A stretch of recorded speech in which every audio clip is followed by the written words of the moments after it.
Denso was a key supplier to Toyota. Right? We are trying to localize the parts way back in 2004-5. Right? There's this German team they had made a great starter alternator motor. Right?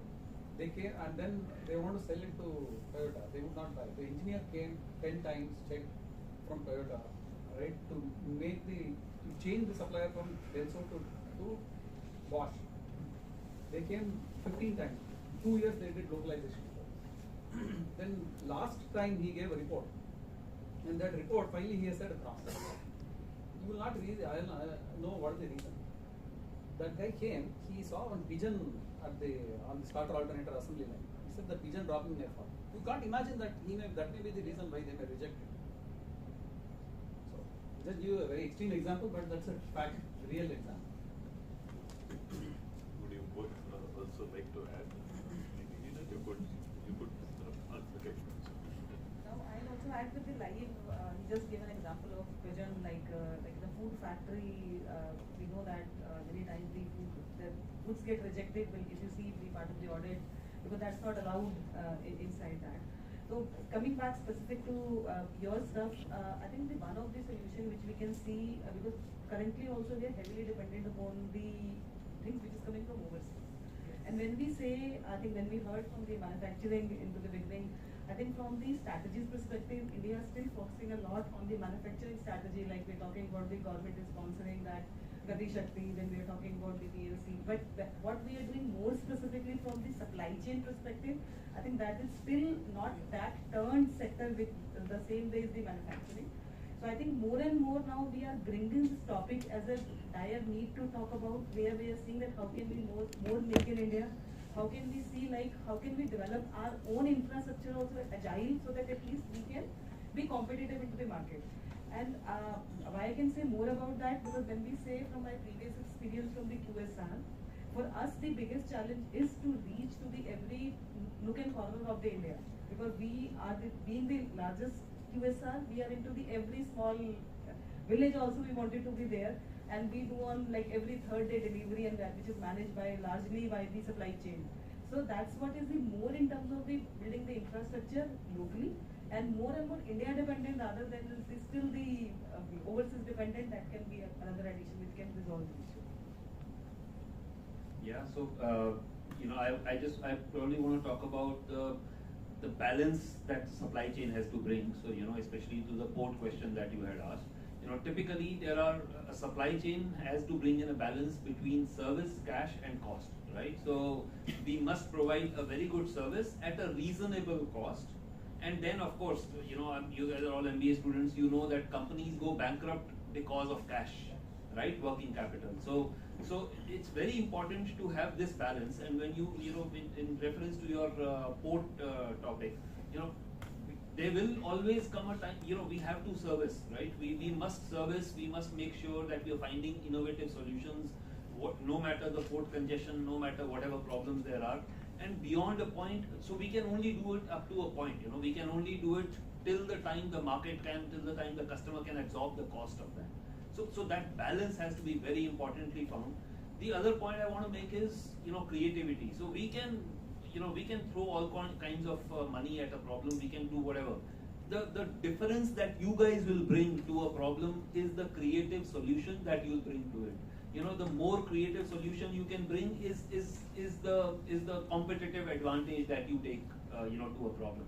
Otherwise, of course, there are so many textbook solutions available, there's so much available, but it's your personal creativity, how well you can think about, how well you can, so there's so much information available today, right? YouTube and whatnot, and ChatGPT. The war is no longer about information. The war is about insights. What you can make out of that information, what you can actually bring out, and what difference you can bring out of that. So that's how you'll find the, to any solution, that's how you'll find the solution. Yeah. Who will go next? Sir. Yeah. Sir, regarding same issue we talked during the pandemic situation, I am talking about disruption during weather conditions. Like if it is monsoon season in Singapore, we cannot load the cargo. It will be very difficult to load cargo. Or else it is a monsoon season in India, so there will be a problem in logistics in the railway lines or in the trucks. So, one solution can be that we can procure in advance and keep it. So, in that case, the holding cost will increase. So, what will be the proper solution to these kind of problems? Again, do you have any specific person in mind to whom you are okay? So, okay. When you said about the basically natural calamity, right? And I think be it now or be it ever, that situation going to be the situation, because to some extent we can predict and some extent we can't predict. So majorly, I think a lot of our friends since morning talked about digital twins, talked about data, and I think Ramit was also talking about we have data available. So based on the trend on the analytics, we have to predict how much we can inventorize, because you only said that if we can't inventorize for next 6 months, so we can't inventorize for next 3 months. That is based on the analyticals only, that you have to make a judgmental call that how much has to inventorize and how much you can put on the risk as well. It's a risk versus return analysis. Like how much business can absorb. If the situation is absolutely beyond control, how much business can create as a leeway. I think that is the only thing which can be added on to this situation. I will modify his question a little bit and then pass it on to you. So when I was teaching them supply chain management, if I remember right, I was telling them that things with very low perishability, like a modern bread and Amul Tasa packets and all, I have never seen any shortage or excess in the last 15-20 years. So they seem to be doing a great job, and I find people who do not have the problem of perishability often suffering all the shortages and excess goods. So maybe you could throw some perspective. 1 minute in adding to your question, if you said, because Domino's, as we said, we majorly deal with the perishable only when we say, because our pizza is not frozen as of now. That is the fresh delivery which happens every 3rd day. So that's everything. Demands goes up. I think Friendship Day is tomorrow, or I think in this week. So August generally used to be we have Friendship Day, we have Rakhi. The planning start happening almost 3 months before, because these are the peak days for us. How the demand is going to go up anything. And then we'll have demand rise in terms of the transportation, we'll have in terms of the manpower. And when we say about the December, just guess roughly that how much our demand goes up for December from a peak period of now into December. Any wild guess if you wanted to think what can be the demand in December? It's much more than that. Sometimes we end up hiring just for 2 months, because as you know that we operate everything. Put together as a manpower, we end up hiring 14,000 to 16,000 people on a temporary basis who will be into different part of the operation, from the manufacturing, from supply chain, from our end bikers. So its ramp up goes like that. So it's bit of that. At that time is the analysis which works. And as you rightly mentioned, we don't have the much. When we talk about is the perishable waste, we still will be having a waste which is on to the where we were frozen. So we are able to predict more. And then if we talk about the logistics, I think when we compare from the GDP, I think India is still hovering around 14 to 15% of the logistics cost. And obviously I won't quote the number right now, but I think we are the best, as Jubilant was the best in terms of the catering to the logistics cost all across. So it's more dependent upon the data and more dependent on the predictability as well. No worries. Good insight. So just going to your question and then the enrichment by the professor. So I want to give a little more generic answer, which I hope will answer your particular query. Now, supply chain, I'm sure you all know, is made up of many branches or spokes, right? So there's logistics, there's planning, there's customer service, there's manufacturing, there's sourcing, and there's a whole ton of things, right?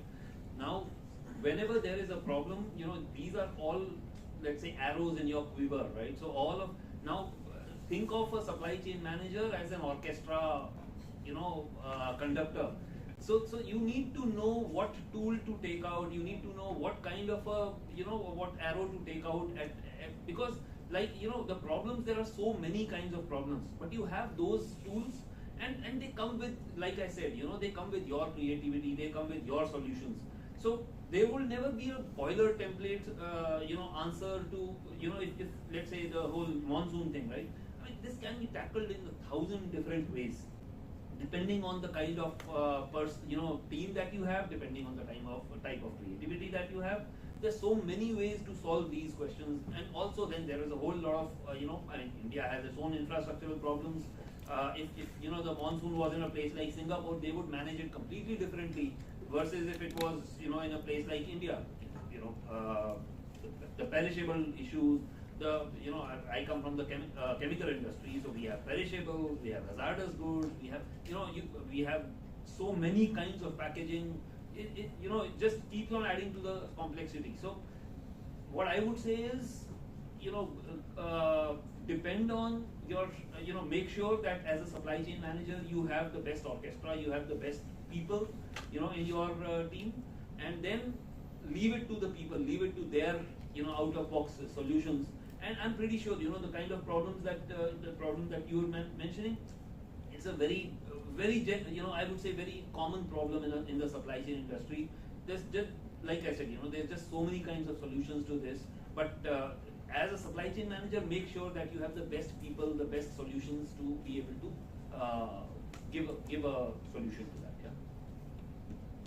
So that would also mean our other pet theme, think long term than only transactional short term.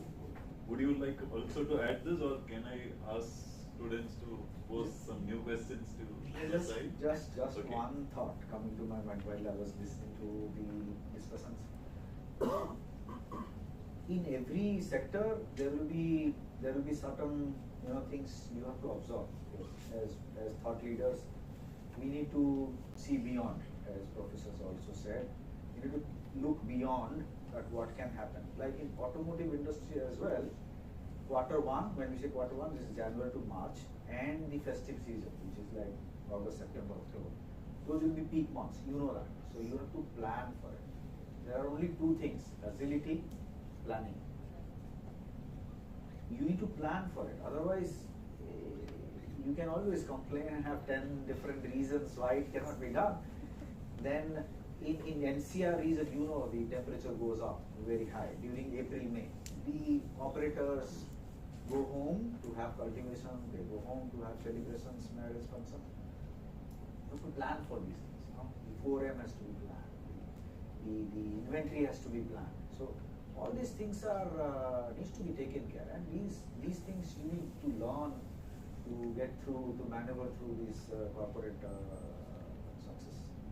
So some of the impression is that with all this technology advance, that the technology is automatically taking care. But when I look at all the talk that is going on, all the points that are coming from the various speakers, it also tells me that in one sense, maybe it is not changing that much also. The people's importance has been underlined very strongly by all the speakers today. So that also is assuring to all of us that we are indeed very important. Prashanth, you would like to add something, or wait? One thing I just wanted to add, take me less, I've spoken about 20 seconds I'll take. I think we talked about planet, right? We talked about people, we talked about process, right? And profit, right? And there were 3 P's in Envision. The question that came up recently, right now, and then also earlier, you need to create a playbook. Right? What is this playbook? It will say all the possible scenarios. And it will say how you need to execute in case this happens. Right? So in your mind, create all the possible scenarios in that playbook. And in the process become very indispensable. So who will ask the next question? I think he can start, and then I will come to you. It'll be a little easy if you have specific questions, okay, to the Heckle person or the rather than making all of them answer. It is not a specific one, like we all are talking about making the supply chain resilient. So we talk about digitization or blockchain. So according to you as industry leaders, what are the disruptive innovation you foresee in transforming supply chain in upcoming 5 to 10 years?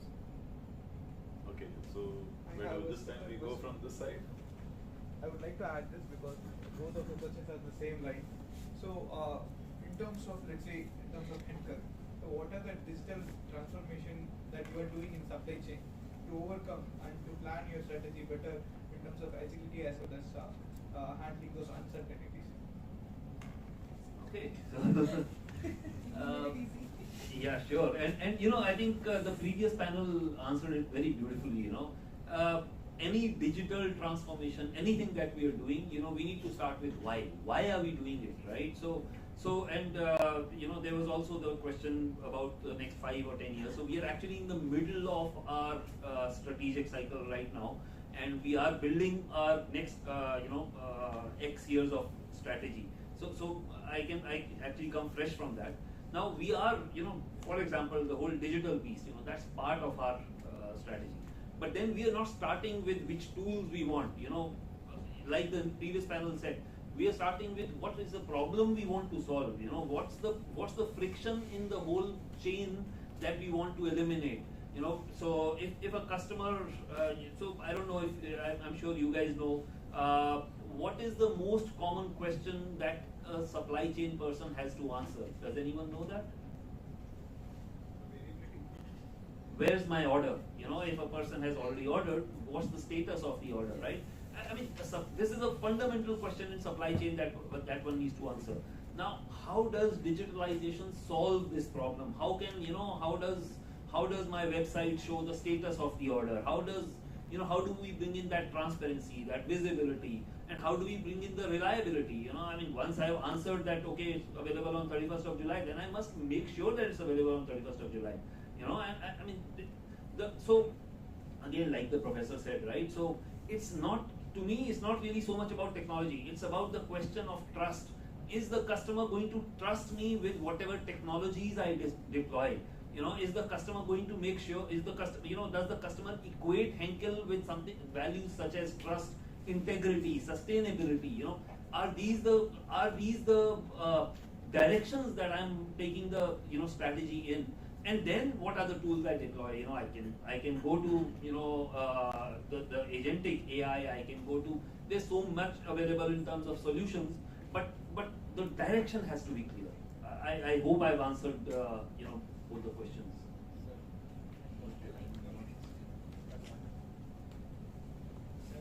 Anyone else would like to add to that, or can we go to the next? Sir, coming to your answer, like you have answered that it should be along with the what is our business strategy. It should align with that thing. But still, I'm not clear like what you see in future. Like this technology is going to be the means it can help in building the supply chain resilient. Like if you can answer one of your points, and so that I can align with food industry. We have different industries, different economy. So I can see that okay, this is the common technology that can be the future in supply chain. Sure, I can be very specific, right? So let's talk about the whole visibility problem, right? So we started with the question, how do we make our, you know, the status of the order more visible to the customer, right? Now, which technology is going to help me in that?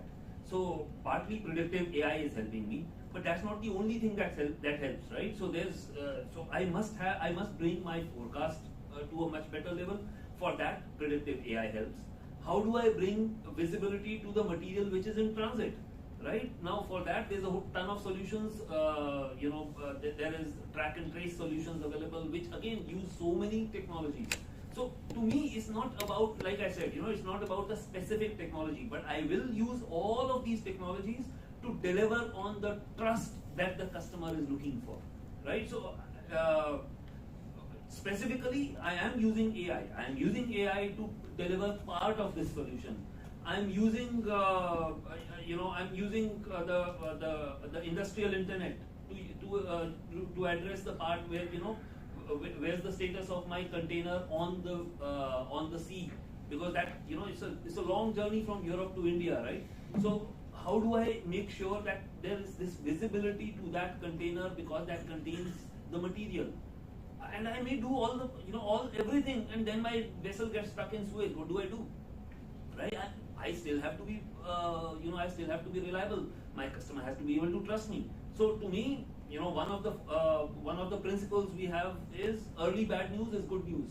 So the moment we come to know that there is bad news coming, how do we make sure that our customer is aware? How do we make sure that they will trust us to do the right thing? How do we know that there's a whole ton of technologies that go behind all of this. But remember, the answer is not technology. The answer is trust. The answer is people. Yeah. I just wanted to. I'll just add on what he was saying. Actually, there is no one tool which you can get an answer like this can be implemented today. It's an evolving tools every other week, every other day, based on the situation market is evolving. And what he has added, and it applies to all industries, is basically data visibility and it's end-to-end visibility. How you connect the dots. Where most of the supply chain fails, as on today, when we say that based on the data we have available, it's the interlinking, like start from in to out. So many times departments work in silos. Even the data is available, but they are not able to integrate.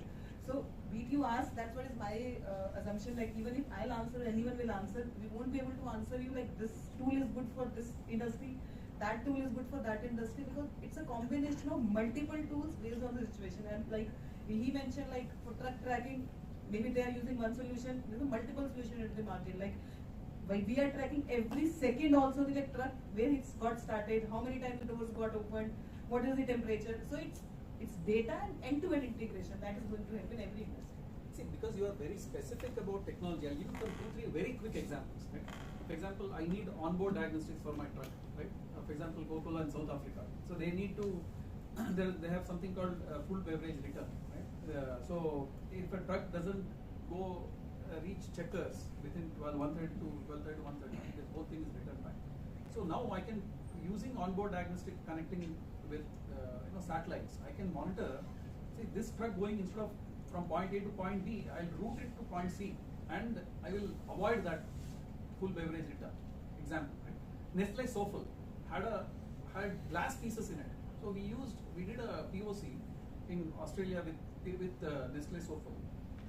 So they had like 20,000 cases which has gone out to customers. We were able to trace back using blockchain which of those specific batches correspond to which suppliers and recall them. It would have taken them 3 months, but the recall happened in 3 weeks, and it would have taken them a few $1 million, but it happened in. So there are several examples. If you are very specific about what example, we will provide. I think we will take one last question from him, and then while answering, maybe you could also, each of you could also give a quick message to the students and to cheer them up and look at the future in a very bright way.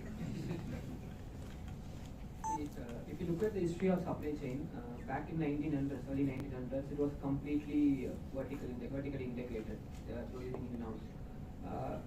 Post-World War, with globalization kicking in, the supply chain, it led to offshoring or offshore outsourcing, leading to a complex supply chain. Now with COVID and the recent geopolitical tensions or the tariff wars, the trend shows that we will again move back to reshoring, that is moving back to the home country, or something related to nearshoring. So, considering the complexity of the global chain in current situation, is it really possible? God only knows. if you believe in God. I have a connected question. Can Ramit sir give any specific example of like how do you define your supply chain strategy if you want to go to offshoring or reshoring, like in that case? Yeah, sure. See, and I'll probably try to answer both the questions. Yeah. In my experience, things move like a pendulum. Yeah. So we will move towards globalization, and then suddenly forces will start acting against that, the whole globalization trend. They'll move in the other direction. And this happens not just in supply chain, this happens in politics. They'll move from right to left and then back, and and so on and so forth. This happens in every sphere of life, as per me, right? I mean, some people will say it's, things come a full circle. I consider it more of a pendulum. Even in organized, HR, I don't know if anybody is, an HR person here, but, I have seen it in my experience the companies will first try to move from a country structure to a regional structure to a global structure. Then they'll say, no, this is now the country. Now we have to move back to the country structure. It's a pendulum. So the whole trend piece, it will keep on moving. There will always be forces acting in both directions. When you do too much of offshoring, then suddenly the forces, will become more dominant in the other direction. You move too much in the other direction, they'll move in the other direction. And you will see that. You'll see that in all spheres of life. That's all. That's a great point. But you have any, It happens in all spaces of life. any last word, few words to What doesn't change is our human nature of curiosity, of innovation, of creativity, and I keep on, and then the fundamentals, right? Make sure that whenever you're joining the organization, of course, all of you already have experience, but whenever you go back to the industry, make sure that you are seen as a trustworthy person, you are seen as the person with high integrity. Those are the things, and a lot of creativity, innovation, these are the things that will take you in good stead, regardless of which technologies come and go, and learning, make sure you're a continuous learner. These are the things that will take you in good stead, regardless of technologies, regardless of trends, regardless of anything. These are the things that are timeless, according to me. I think what he added, I'll just add on one line to that. It's dream. If you'll dream, then only you'll succeed. And the kind of the education you are into it, I think manufacturing is a field and the supply chain is a field which is going to be the future of India. So you are into a right pace, live it and dream it, and you will be there. And this I only tell you from my experience, as I tell you a while back, I am not an engineer from background. And all along leading manufacturing, and when I see myself in such a pace, that I definitely feel proud, like if I can be without engineer can lead the manufacturing, you guys are the young blood and you are the change makers for India. So be positive, and I think what he added, integrity is the key. If you are there, you can win anywhere or everywhere. Yeah, self-belief. Just as Balram sir said that I need to motivate you, so we'll try to do that. No, the motivation is my idea. They are already very well motivated. No, the good thing is, after working 25 years in automotive industry, in manufacturing as well as in purchasing sourcing, I realized that this purchasing or procurement, whatever you call it, it's a fantastic field because there are two things. One, you visit a lot of suppliers, then you start learning the process. So I have been to maybe 300, 400 suppliers across the globe: China, Taiwan, Japan, Europe, everywhere. And you tend to know the different processes, different technology, different thought process of the owners. When you speak with the owners, there are some 400 crores company, 1,000 crores company, 20,000 crores company. How do they think? The kind of discussions you will have with them will enrich yourself. You start thinking, okay, he's thinking about profitability like this, he's thinking about new technology, he will come up like this, he's thinking about new IT implementers in his company. So you start getting those insights. So that is one aspect. Second, you will also be very good in commercial aspects. You will be knowing about taxation, you will be knowing about financial ratios. You start using that. You start reading the balance sheet of the company. The company starts asking you money. I need 15% correction. It's almost 5 years now. What do? You start looking at his balance sheet. Is he really making loss? Where is he making loss? Can I challenge him? What is your negotiation strategy? Because negotiation is a strategy. It's a psychology between two people sitting across the table. If you don't know him, you can't negotiate. It's not a marketplace wherein आलू इतना में बोला मैं इतना में बोल देता हूँ चल जाएगा. नहीं होता ऐसे. Because the other guy will start taking very lightly. इसको कुछ पता नहीं है. And negotiation will only be there if you know the process and the costing part of it. So it's a very techno-commercial aspect which is through this profession. Please take it. Please, this is a very good profession which I really enjoy it. Being there in so many years, so this is a fantastic field, I must say. Thank you very much. I think part of this program, right? It's been a fantastic journey. As VLMPians, we share some of these insights. But I think one more P that comes to mind, two more P's. One is, after all those P's got exhausted, is passion for problem solving. So many problems are there to solve. If you really solve one problem in a year, one problem, or one problem in 2 years if you solve, it will take you a long time. So to solve problem, there are two things that you need. Of course, this program will give you a lot of tools, right, ammunition to help you do that. Right? So many methods are there, hundreds of things are there, how to do RCA. Right? But I think two things is, one is be curious, keep asking why.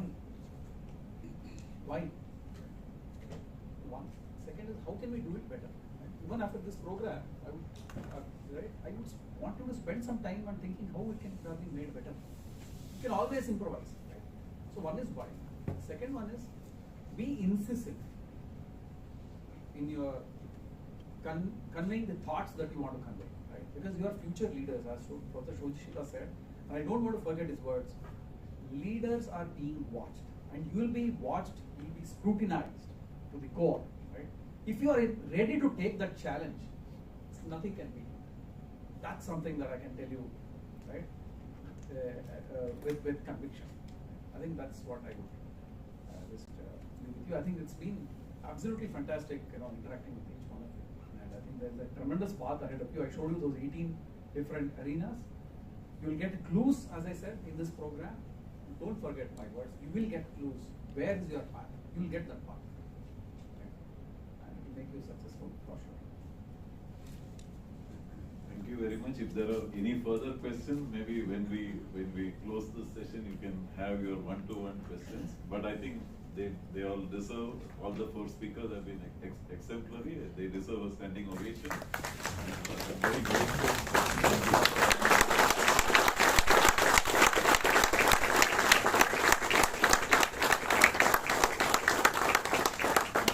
Very importantly, all of us have no doubts about your future. You will all do very well, and we all, maybe I'm talking on behalf of all 5 of us and my colleague out here, Aisha.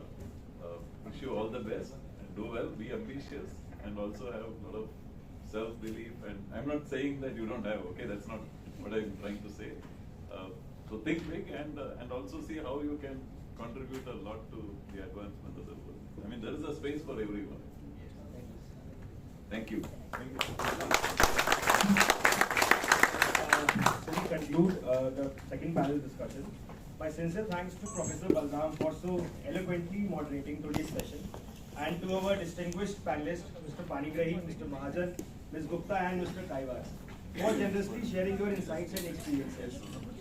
This conversation has offered compelling perspective on how India can build supply chains that are not only efficient and scalable, but also resilient, digitally empowered, and future ready. You have reminded us that supply chain leadership today goes beyond systems and logistics. It's about strategic vision, collaboration, and making a meaningful impact at both national and global levels. On behalf of everyone present, thank you for your time and the inspiration you have sparked. We leave today more informed, more inspired, and truly wiser. Thank you so much.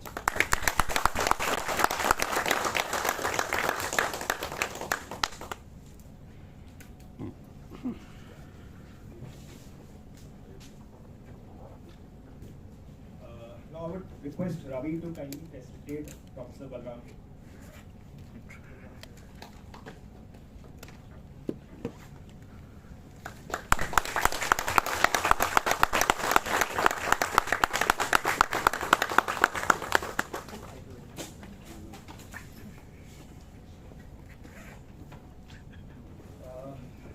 Can you please come forward and facilitate the Professor Aisha?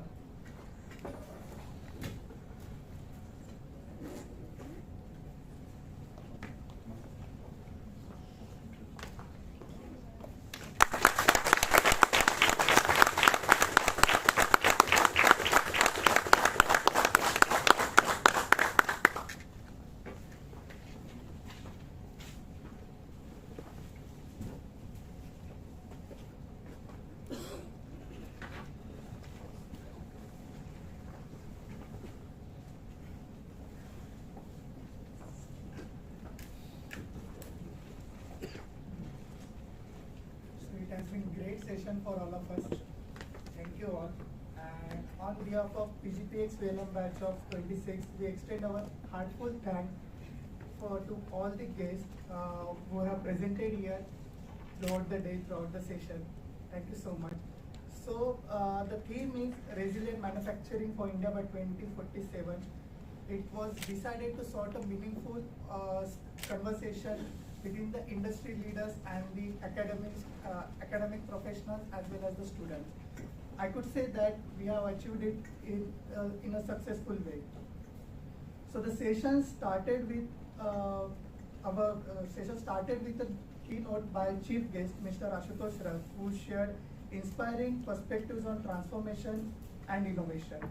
Then I would like to thank distinguished keynote speakers, Mr. Abhijit Pal, Mr. Anurag Srivastava, Mr. Prashanth and Mr. 𝗘𝗵𝗿𝗂𝗀 for sharing inspiring perspectives on transformation, sustainability and innovation, and also guiding us and giving us the path for our futures. I would like to thank all the distinguished panelists and moderators who skillfully led dynamic discussions on digital strategy and supply chain resilience, as well as the faculty and administration of IIM Calcutta who have worked upon to make this event successful. I would like to send my gratitude to them. And most importantly, our engaged audience whose curiosity, questions and reflections give life to every session. Thank you all of you.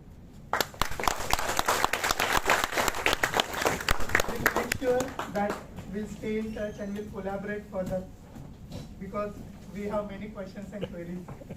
I would like to thank special thanks to Prathamesh, Angel and the core team who have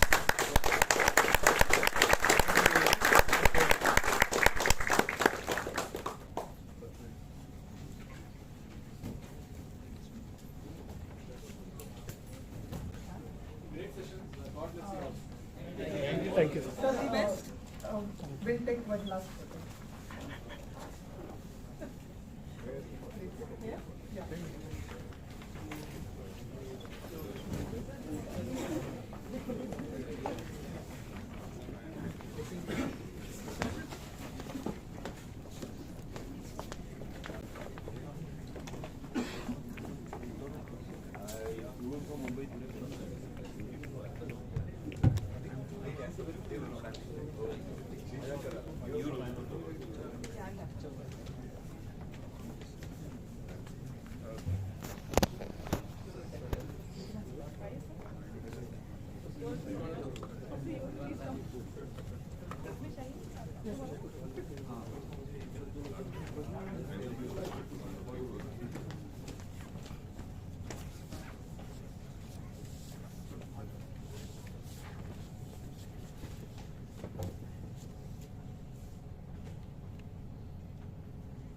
Ready, sir.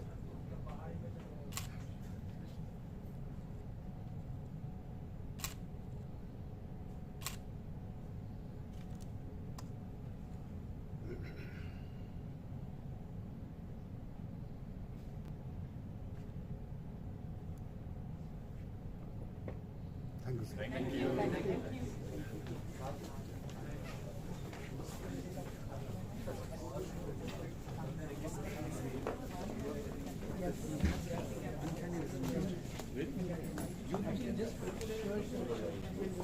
Signing off.